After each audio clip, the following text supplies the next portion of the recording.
कौन बनेगा नेता। नगर निगम के चुनाव पास आने वाले थे। पूरे कानपुर शहर में टिकट को लेकर मारामारी शुरू थी, लेकिन सबसे ज्यादा चर्चा में वार्ड नंबर 40 की सीट थी। वो इसलिए क्योंकि इस बार वहां की सीट महिला के लिए आरक्षित थी। अब सवाल ये था कि चुनाव लड़ेगा कौन। इससे पहले ठाकुर साहब वहां से पार्षद थे और इस बार उन्होंने अपनी पत्नी सीमा ठाकुर को टिकट दिलवाई और ठाकुर साहब की शान के कारण सीमा जी ने 20,000 वोटों से चुनाव जीत लिया। अरे बधाई हो सीमा भाभी, अब तो आप वार्ड की पार्षद बन गई हैं। अब तो हमारे काम आप ही करवाएंगी। अरे ये तो सिर्फ नाम की पार्षद बनी है, वो तो महिला सीट आ गई, वरना पार्षद तो मुझे ही बनना था। अब भले ही चेहरा इसका होगा, लेकिन पावर तो मेरी ही होगी। अरे वाह भाई साहब, क्या दिमाग लगाया है आपने भी। आइए आप लोग, खाना लगा दिया है सबके लिए। सीमा जी पार्षद बन चुकी थी, फिर भी उनकी एक ना चलती।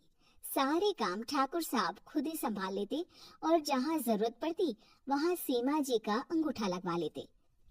सीमा जी ज्यादा पढ़ी लिखी भी नहीं थी। एक दिन ठाकुर साहब और सीमा एक प्रोग्राम में जाते हैं। अरे ठाकुर साहब, आप आ गए। ओहो, पार्षद मैडम भी आ गई है। स्वागत है आप दोनों का। लगता है हमारे पार्षद फंड का सही इस्तेमाल हो रहा है। चलिए अब उद्घाटन करते हैं। ये लीजिए ठाकुर साहब कैची, आप ही सबसे पहले प्रवेश कीजिए। सब लोग आगे निकल जाते हैं और सीमा जी पार्षद होने के बावजूद भी पीछे खड़ी रह जाती हैं। वो देखती हैं कि वेलकम बोर्ड पर उनका नाम है, लेकिन महिला होने के कारण कोई उनका सम्मान नहीं कर रहा। अगले दिन एक आदमी उनके घर आता है। अरे ठाकुर साहब नमस्कार। कल ना हम नोटिस किए कि हमारा घर तो अवैध है और नगर निगम वाले उसे तोड़ने आ रहा है। अरे कुछ कीजिए ना ठाकुर साहब। देखो भाई, मैं तो ज्यादा कुछ कर नहीं सकता, पर अगर तुम सबकी जेब गर्म कर दो तो कुछ हो सकता है। कुल मिलाकर 4 लाख लगेंगे। अरे 4 लाख ठाकुर साहब?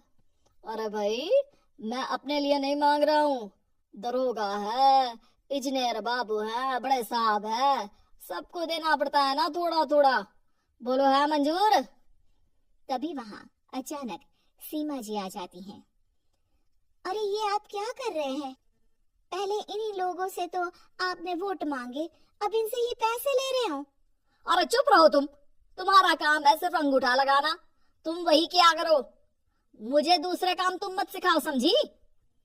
और तुम ना जाओ, अब पैसे लेकर आओ, वरना जेसीबी किसी भी वक्त आती होगी। सब कुछ ऐसे ही चलते रहता है। एक दिन सीमा जी और ठाकुर साहब को एक लोकल मीटिंग में बुलाया जाता है। वहां पर कई और अधिकारी लोग भी मौजूद रहते हैं। अब मैं चाहूंगा कि ठाकुर साहब हमारे बीच 2 शब्द कहें। मेरे प्यारे भाइयों और बहनों, आज मेरा सौभाग्य है कि मैं आप सबकी सेवा दिन रात कर पा रहा हूँ। आपने मेरी पत्नी को भारी मतों से जिताया है, इसलिए मैं आप सभी का शुक्रगुजार हूँ।